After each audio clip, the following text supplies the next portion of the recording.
Hello, I am Dr. Darnita L. Payton, and my purpose is to educate, to encourage, and to enlighten. Thank you so much for taking the time to stop by my channel today. I am so grateful that you are here.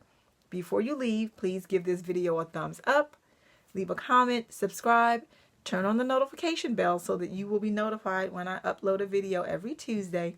And do me one more favor, tell at least 5 people you know about this video and my channel. I would greatly appreciate it. So today, we're going to talk about 5 steps to an organized you. Just 5.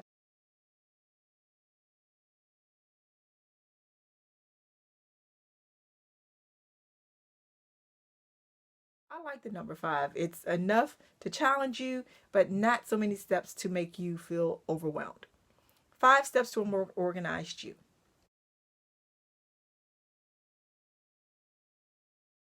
The first thing that you want to do is change.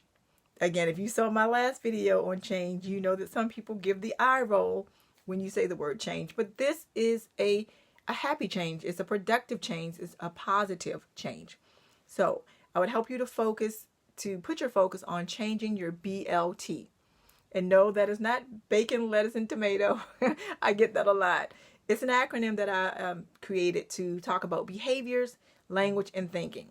And so the premise behind that is if you change one of those areas, let's say you focus on a behavior, then with effort, the other areas will come into line as well. You will start to speak more positively about yourself and your situation. You'll start to have more positive and more pleasant, more godly thoughts about yourself than you will in your negative thinking and your negative language. So the first step to a more organized, and I would say organized and functional you. Let me be clear. We want to call this a more organized and functional you because we want to make sure that you're working at your optimal best.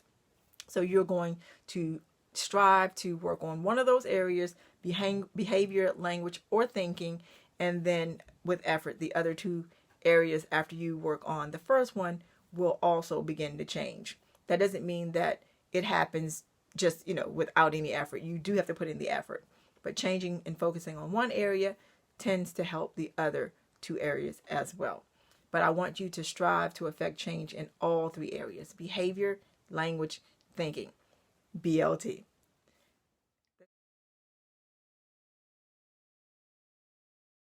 The second thing is to decide the type of life that you desire.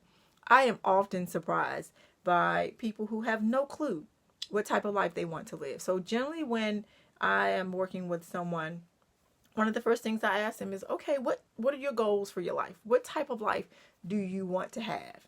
And then I hear, birds chirping. That's because they're thinking.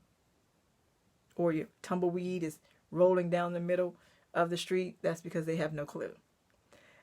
And so if you don't know the type of life that you desire, then it's more difficult for someone to help you to improve your life because you have to have a goal for the type of life that you want to live. So let's say one of the questions I would ask is, are you more of a morning person?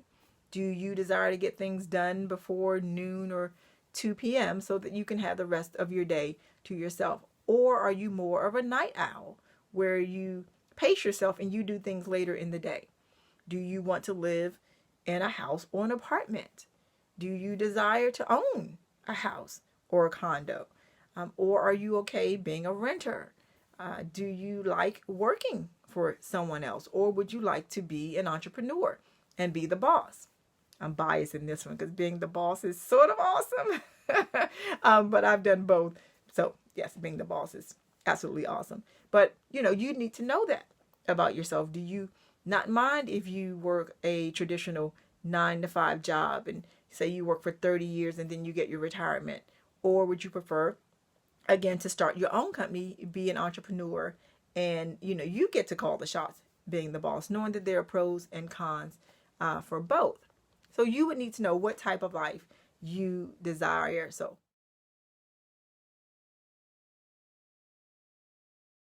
number 3 is to design a GPOA. You'll find that I'm very big on acronyms because it makes life a lot easier. So a GPOA is another acronym that I use and created with my clients. It simply means a goal plan of action. The G tells you what your goal is. The P tells you the plan, how you're going to get there. And the A is the action or actions that you'll need to take. So let's say that you do want to become a homeowner. The goal is, hey, I want to own a home. Okay, how do we do that? That will come in under the planning stage. It means that you need to make sure that your finances are in order, that your credit is in order, that you're saving, that you're looking for a home, that you're looking to hire a realtor. You're just determining what area of the country or the world that you want to buy or build your home. There are lots of decisions that go into that. Or let's say, for example, that you have a desire to retire when you're 60. So what things would you have to do, the goal being to retire when you're 60, what things would you have to plan to make that happen? So let's just go back to the home ownership part for a minute. The action would be, again, those are the things that you would need to do. Hire a realtor, make sure your money is not funny.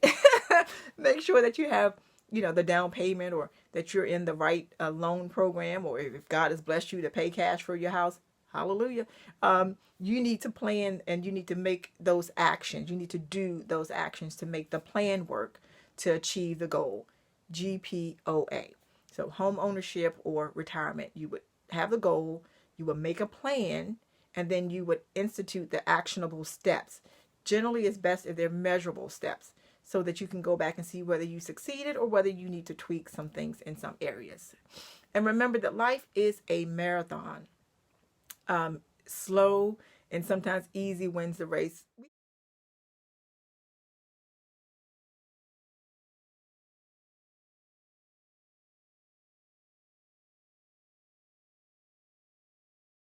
We have to sprint sometimes, but mostly, planning is the way that we're going to achieve our goals.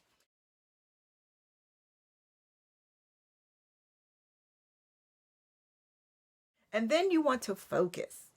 Focus on your routine. Now, this again is where people gloss over and check out, and they're like, okay, no, nope, don't want to do that. Don't want to focus at all. Nope, not going to do that. But be realistic about your goals. Use your GPOA to help you to focus on your routine. And routine does not have to be boring. A routine does not have to be rigid. It's simply, a way of doing something that helps you to achieve your goals. That's what a routine is. You have a parameter, you have a certain amount of things under a certain amount of time that you want to achieve. That's your routine.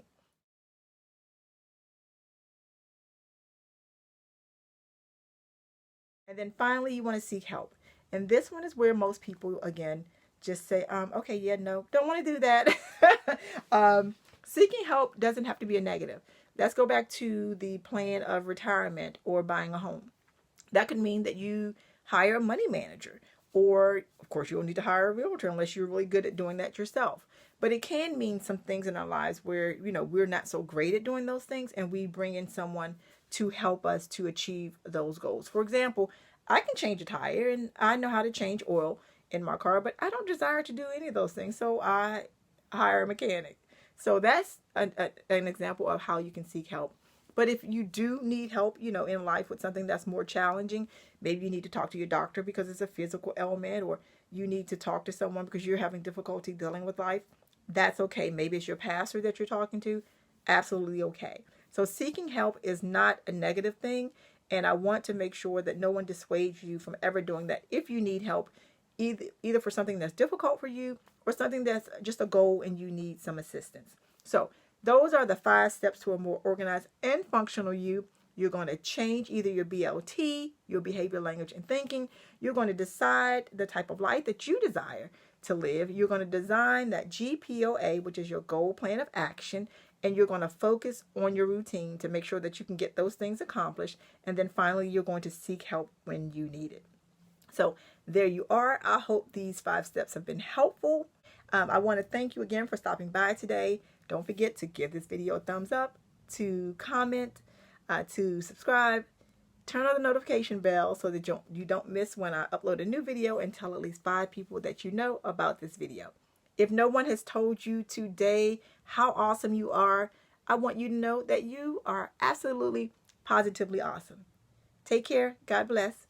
Bye.